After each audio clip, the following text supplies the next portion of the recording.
All right, so let's go ahead and we're going to do some sketching exercises, creating 3-point perspective boxes based on the concepts we've already studied about 3-point. But as we're making these boxes, we want to start thinking about where are they oriented? Are they worm's eye? Are they bird's eye? Are they 1-point perspective boxes in 3-point, or are they 2-point perspective boxes in 3-point? What are we doing? And so, let's say down here, I decided to create a 2-point perspective box.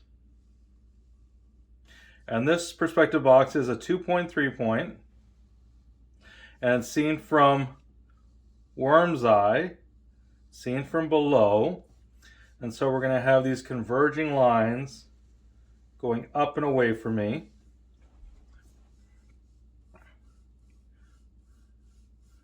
And these lines have to be converging, coming down.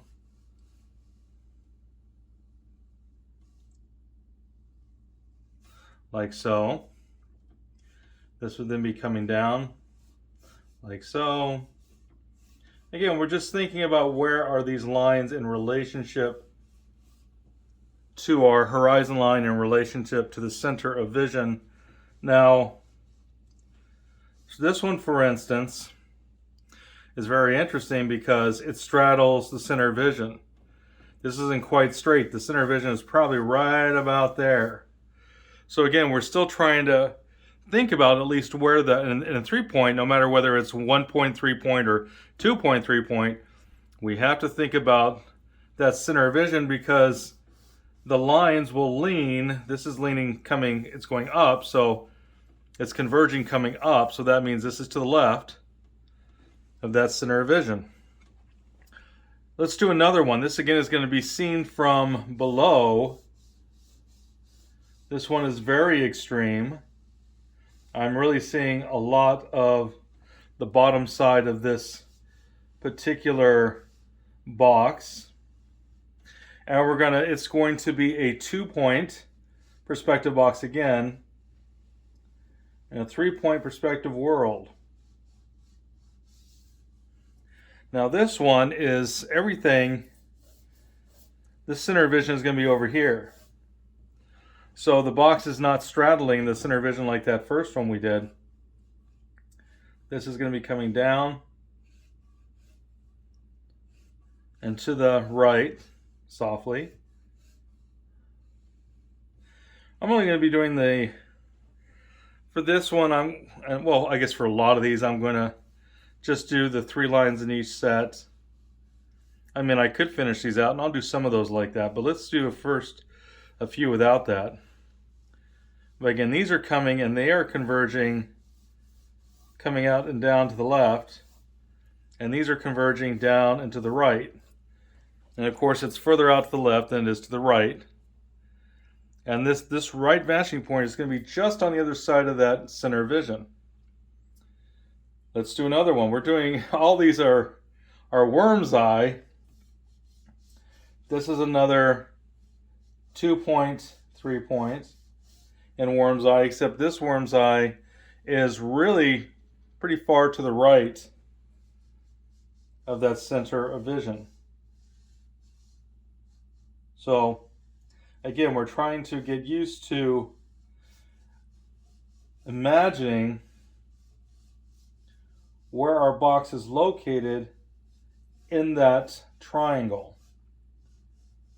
Or at the very least, we're trying to imagine where is the center of vision and where's the horizon line. So again, I've got a box here. And again, if I wanted to, this would split the angle between those two coming up. Because it's a worm's eye view, this would be coming down. And it has to be converging, so again, it would split the difference between these two angles. Probably put it somewhere about there. This would then split these, 2 angles being closer to this one in terms of that angle. And again, we've got a box now that's got all 4 sets of lines. So let's do some more of these. Now, we're going to do 2 here that are going to be 1-point, 3-point. This one again, this one is fairly close to it. to the center vision. This one straddles the center vision. The center vision on this one is going to be somewhere right in between this box. We'll draw that in a second. But again, we're thinking, because that gives us our diminishments, where is that center vision? In fact, the center vision is probably going to be kicked. I start thinking about this. The center vision is probably going to be further out, like right about here. Again, this is a worm's eye. This is a worm's eye. You might say, where are all the bird's eye views in this? Well, usually I'll do more bird's eye, worm's eye, because so many times we're used to seeing things from above. Now, I think I said, well, this is worm's eye. And if I did, this is a 1 point perspective box in that worm's eye view. Very extreme worm's eye too. So we're seeing a lot of the bottom of the box. Remember, with this, we always have our horizontals are still truly horizontal. There's no diminishment to our horizontal lines for a 1 point perspective box and 3 point perspective. There's diminishment down, in this case, up to the vertical vanishing point. There's diminishment to the 1 point perspective vanishing point. But the horizontals are supposed to be truly horizontal. And again, we could go ahead and finish out our box. And if we wanted to, we'd say, all right, well, let's go ahead and, now we have a tangency. Pardon me, not even a tangency. We have a coincidence. This line coincides on top of the front line, this back line does. And so if we put in all 4 lines, we have to remember that 2 lines that are separate are on top of one another. Now, as an artist, that would not be ideal. We'd probably either lengthen it so it would come down here so it would separate from that line, or we'd bring it up so it would separate off that line. Having them coincide like that is not, you don't want to do that. So again, with this one, we're going to, once again, create a 1 point perspective box. Now this 1 point perspective box is a worm's eye view. And it straddles that center vision. So this left line is going up to that vertical vanishing point. This line here is going up to that vertical vanishing point. This should be a true horizontal line. This here should be a true horizontal line. This would be going down to the vanishing point. This would be going down to the 1 point vanishing point. These are going up to the vertical vanishing point. Way, way up there. Again, we close this out. This is the bottom side. Again, this is supposed to be a true horizontal line. This would then be going down to that vanishing point. But once you could even make a convergence down here and check it. And there's times you want to do that. We've got an exercise where I was talking about doing that. And you can certainly bring these out for convergences, but most of them are going to be off the page. 3 point, the convergences can be much more distant. But again, we now have 4 sets of lines in each set. And again, we have this box where the center line is somewhere about there. Is where our center line is in terms of my guesstimation. It's not exactly in the middle. I might have moved it too far to the right. It might need to be there. But still, you get the idea. We're just trying to keep it in mind as we draw it. Where's that center line? So for this one, we're going to have, this is a bird's eye. And it's bird's eye, it's to the left of the center vision. This is also a true 1 point. Or in other words, it's a 1 point perspective box and 3 point perspective. And it's a box. It's not a cube, it's a box. So it's pretty deep going back. These are coming down to that vertical vanishing point. This is coming down to that vertical vanishing point. This one would be coming down to that vertical vanishing point. And this is almost right against the center vision, which again, the center vision is probably going to be somewhere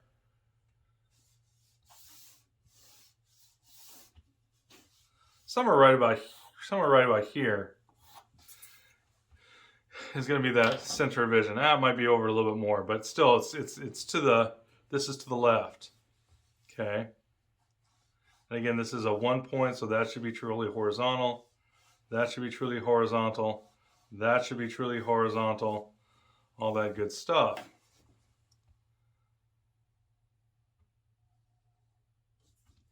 So again, we've got our box here in a 3 point. Now again, we could go ahead and create the back line if we so chose.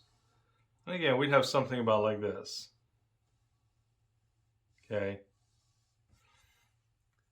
And again, we could, if we were, you know, really trying to use this to then sketch with, and again, I'm using this black Prismacolor. Now I grabbed a pencil just to darken the Prismacolor a little bit. But the graphite over the Prismacolor looks a whole lot darker than if it was just by itself.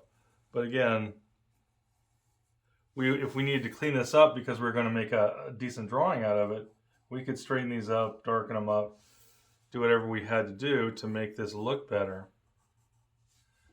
Or at least to be more clear for an object that we were going to use and develop using this box.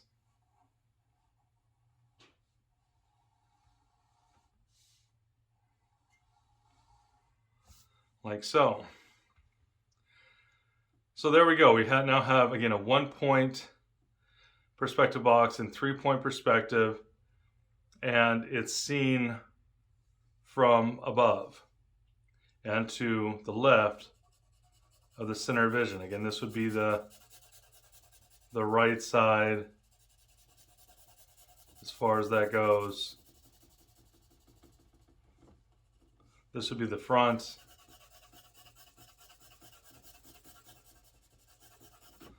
Right. So again, we're trying to create 3 point perspective boxes. This is diminishing this way. This would also be coming up and out and diminishing this direction, going up to that vanishing point, that 1 point vanishing point that's going to converge on the horizon line onto the center vision. And again, we're not setting vanishing points. We already can tell right now that that's going to take a while to converge, which would push the center vision way, way, way out here. But if that's all the way over here, this seems to be out of whack. In other words, this seems to be leaning too quickly. This would need to straighten up. So, but the idea isn't to, there are times we want to practice putting in those vanishing points. There's other times we just want to make sure that we've got something that looks to obey the laws of perspective. So again, I've got this box right here.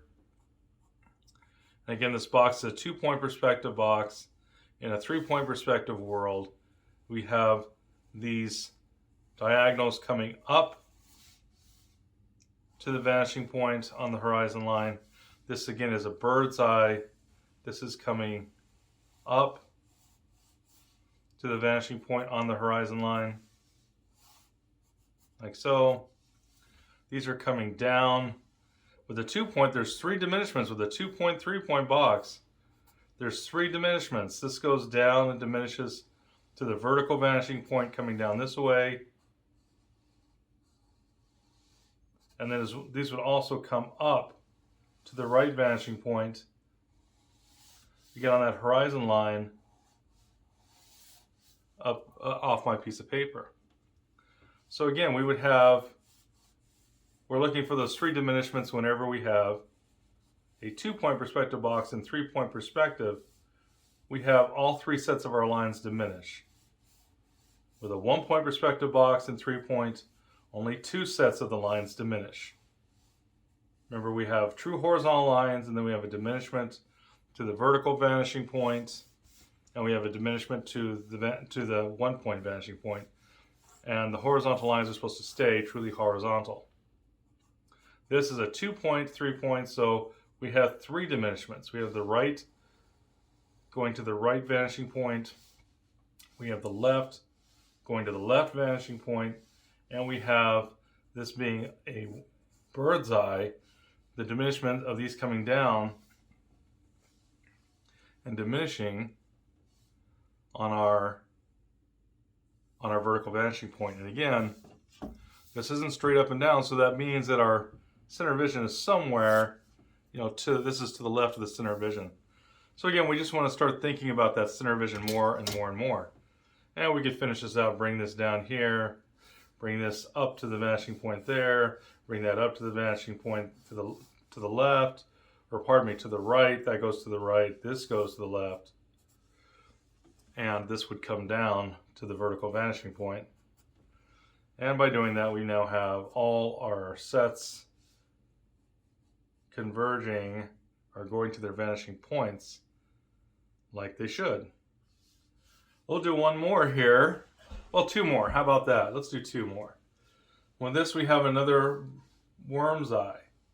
And this, we're going to have a 2 point perspective box. This will come down here to the right. This will come down here to the left. So again, coming down to the left. This is our measuring line, or the height line. This also would be coming down to the right. And this would also be coming down into the left.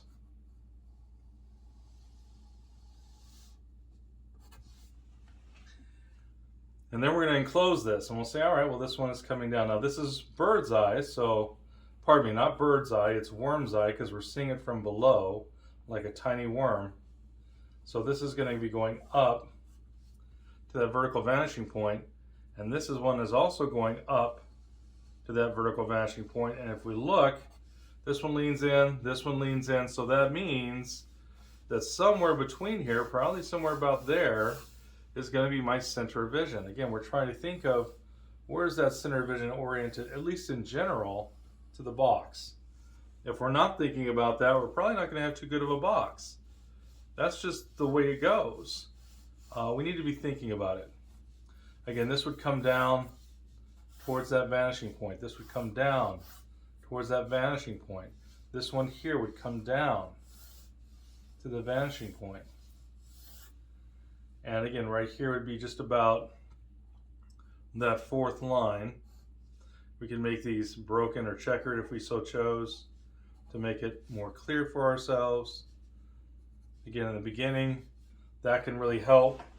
As we get more, as you get more accustomed to it, some people say never break the lines.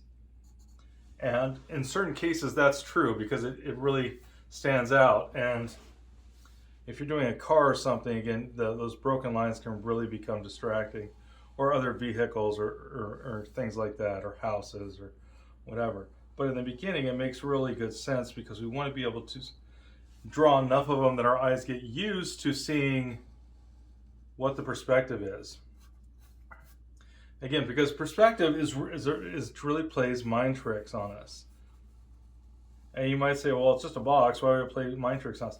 Well, our brain knows that this piece of paper is flat. And it knows that we're trying to be manipulated into thinking that it's 3D, and it's trying to make sense of what we're seeing in 2D space based on our understanding of the world. And that's what throws us off, is that our eyes seem to be saying one thing and our brain seems to be saying it's flat. It can't be 3D, it's flat. That's flat, flat, flat. And that's where that illusion comes in, and it really does a number on our eyes. So again, we have something where we have the center of vision is once again, somewhere in the, somewhere about here for this particular box. It straddles the center vision. It's 2-point perspective.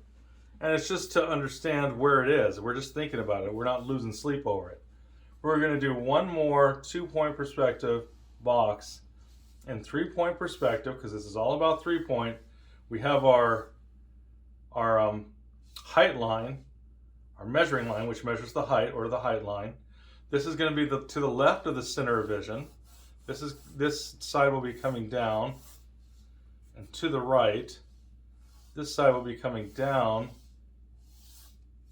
like so, and to the left,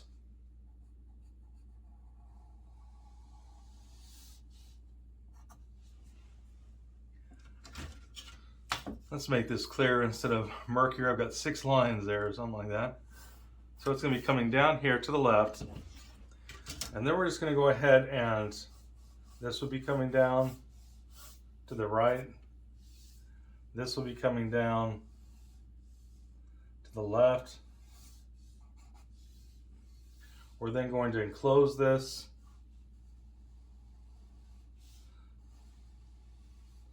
Now, a lot of times when people do 3-point, they'll just automatically throw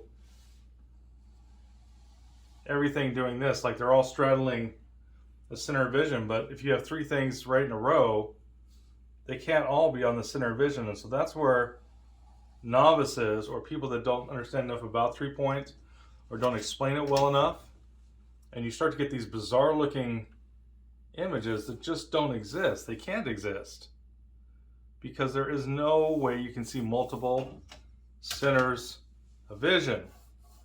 It's not the way it works. Again, this would be coming down to the right. This would be coming down. Whoops, too much of a convergence. Something about there. Whoops, still I think that's too much. Maybe about there. Maybe we'll open it up just a little bit more. And I got 16 lines here, so let's go ahead and try something about like that. Okay, that's coming down, that's coming down. This would be the back corner, right corner, left corner, front corner, back corner. And again, we've got this. And once more, this is, where's the center of vision? Well, this is leaning to the left, and this leans to the right, which means somewhere between those two is our center of vision. This leans right a little bit more, so it makes me think it's closer to this side than that side. So maybe something about like this is the center of vision. If these 2 boxes were side by side, again, you'd have 2 centers of vision. That can't happen. So if this box comes over here, it would all be leaning more. A box over here would be leaning this way. There's only one center of vision. Again, that's a mistake that too many times is made by people that weren't told enough about 3-point, or the person telling them doesn't understand enough about 3-point. They're just like, oh, I'm just going to sketch with it. Whatever happens, happens. And that's usually how you get a drawing that's not doing too well. So again, this would come down. This would come down. Like so, this would be going down to the right. This is going down to the left. This goes down to the right. Again, I apologize for mixing up right and left. It happens to me all the time. One of the curses of a left-hander, I've talked to other left-handed people, and there seems to be a propensity for it among lefties. I'm not sure why. Even when I give people directions, I tell them north, south, east, and west, because if I start using right and left, invariably I'm going to tell them the wrong direction. But, so again, this is our box here. This box is a 2-point, 3-point perspective box. We have, that it's above our head, so it's in worm's eye. It straddles the center of vision.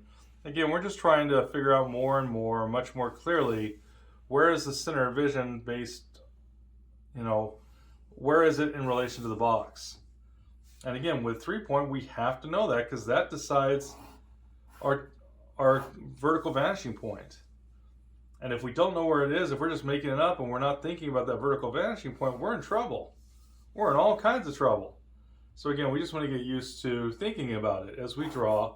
And again, this is, I want you to sketch these. So I'm taking a lot of time explaining this as I'm sketching, but I'd like you guys to come in here and sketch something like, okay, we're going to do a 2-point, 3-point. That'll converge that away.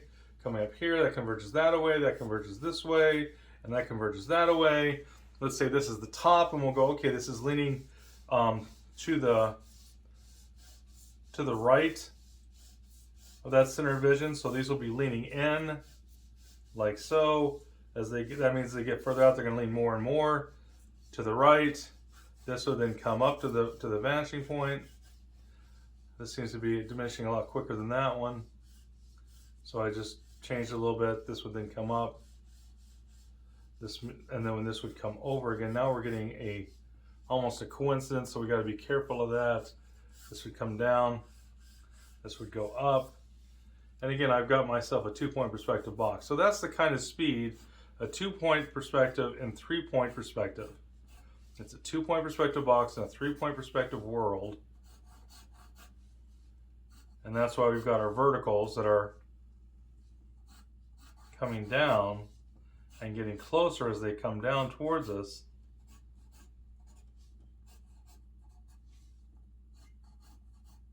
Like so. Because again, we have a 2-point perspective box and a 3-point perspective world. So I'd like you to go ahead and fill a page full of anywhere between 8 to 10 boxes or 6 to 10 boxes, somewhere in there. If you really want to learn about perspective, I'd say first off, if you, at the very least, do 10 of these sheets with 6 to 10 boxes over the next 6 months. If you need more time, use a year, because I keep saying that sort of that basic exercise so that you're doing a lot of boxes, in the next 6 months to a year.